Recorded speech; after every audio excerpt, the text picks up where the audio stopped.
ตะเอ๋โอ้คือมืดตัว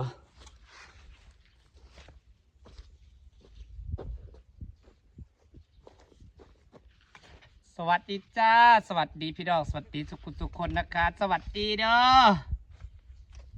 ฮ้อนใครเนี่ยมีลมสีเย็นๆเนี่ยอยู่วันนี้เราที่จริงแล้วเมื่อวานนี่ปลูกไปเลยได้หยานะทางออกเบิดละกาปลูกขยายออกมานะความมันก็มีหยาหลายได้ครับปลูกปีที่แล้วเขาปลูกปีที่แล้วมันขึ้นมา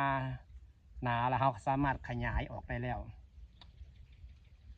ขยายก็เลยแบบน่าสิขยายตามรักที่นั่งต่อไปเลยขยายเป็นแบบเขาออกมาบกกว้างปันใดใช่มันเป็นตัวใช่เป็นแบบแหลมแบบเขียวตรงนี้เลยแล้วกระสีแบ่งหินที่มันหนาอยู่เทิงมาปูตัวนี้เดี๋ยวมีเงินซื้อผ่าก่อนหาเงินซื้อผ่าปูก่อนสีค้นหินอะไรลงมาเมื่อวานนี่ก็เห็ดจนติดหรือเปล่า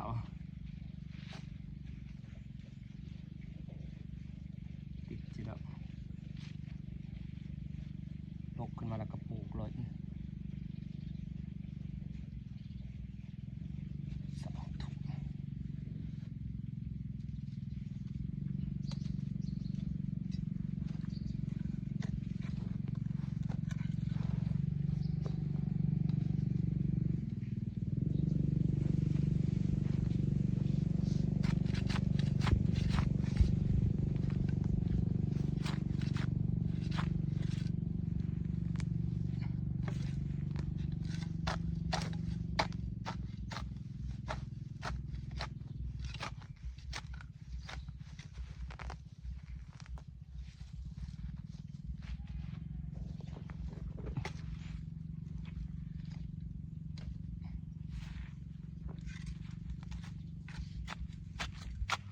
หญ้ามันการนี่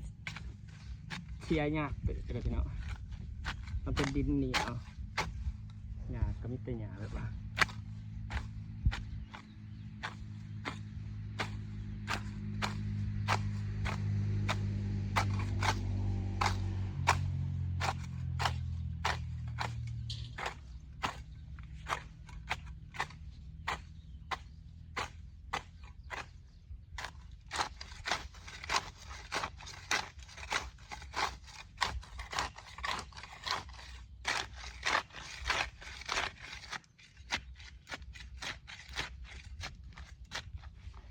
รอดูว่าปลูกนาแรงกับนาผลนะดีกว่า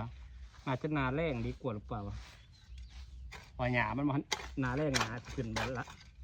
ขึ้นบลาย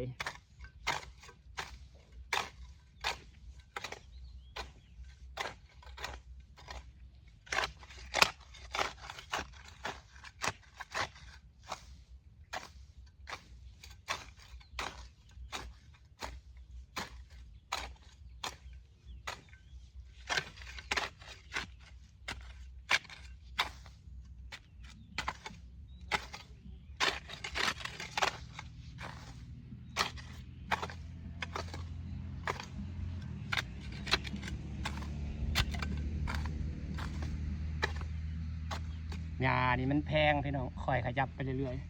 ๆโลละตั้ง1,500,000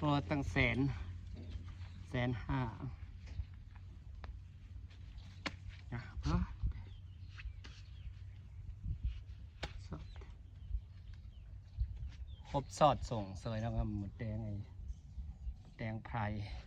เรามีร่มกันแดดส่วนตัวนะคะ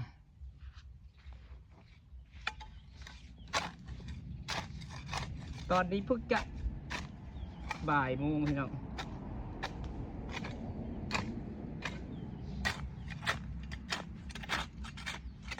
เช้าเนี่ยตื่นมากับไปวิ่งออกกำลังกายตื่น6 โมงออกกำลังกายกัน1 ชั่วโมง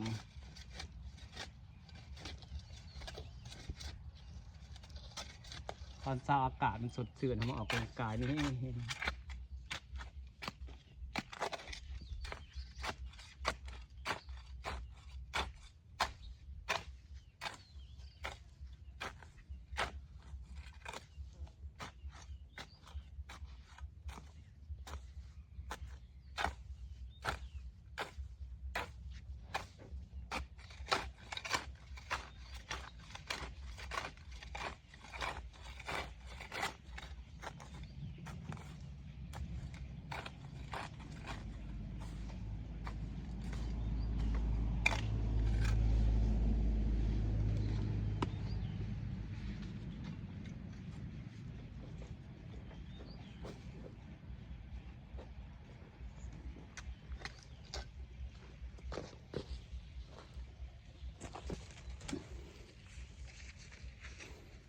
อ้ย คอแห้ง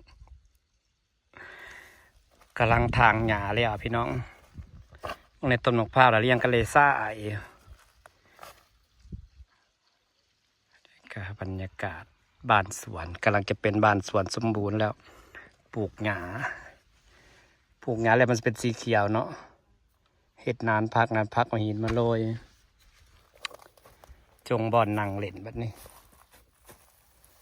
จงบอลนั่งเล่นพ่อในนางกำลังสิปลูกหญ้าตอนนี้พี่น้องต้นไม้เนี่ยปลูกแล้วเมื่อวานนี่ตาเปิ่งขยับขยายก็สิเป็นสีเขียวงามต้นนี้นะปลูกเมื่อวานขยายออกอีกนิดหนึ่งเห็ด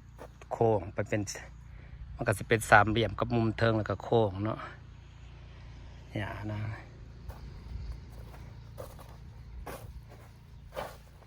นี่จ้ะเสร็จแล้วเราก็สิแบ่งหญ้าที่อยู่เทิงนี่เด้แบ่งหญ้าตัวเทิงนี่มันหนาเลยแบ่งลงมาปลูกแบ่งหญ้าลงมาปลูกห่อนขนาดเลยช่วงนี้กำลังบ่ายโมงพอดีร้อนจริงๆร้อนจริงๆเสร็จตอนบ่ายโมงของสาวได้หดต้นใหม่ก็3 ชั่วโมงเนาะหดต้นใหม่ก็แล้ว11 โมงนี่ปลูกกันพี่อันนี้ครับก็ทางหญ้าออกแล้วก็อ้อมอิฐที่เพิ่นงามๆใส่เกาหลี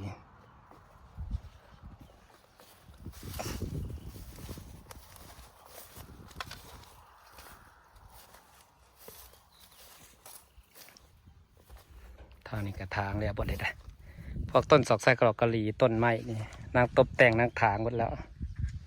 นี่ค่ะกำลังเขียวงามนี่ก็ทางบดละจ้าทางหญ้าบดแล้วทั้งนี้ค่ะอันนี้ก็ทางบดแล้วก็เห็นบ่ขัดหญ้าเขียวขึ้นมาในแนมไปในสำสีงามพี่น้องจะเป็นสนามหญ้าสนามหญ้าหน้าบ้านสนามหญ้าแล้วก็ตัวทีข้างหน้านะก็ติปูหินนะคะเสร็จนานพักจาก1 2 3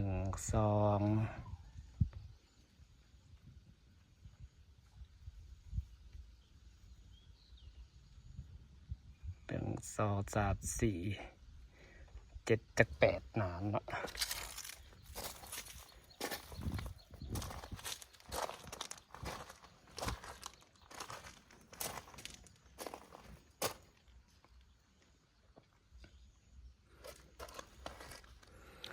นั่งพักก่อนร้อนนั่งพักชมวิวก่อนมันร้อนเพราะแดดมันร้อนยินใส่หุ่นยนต์สวยไหมคะเธอ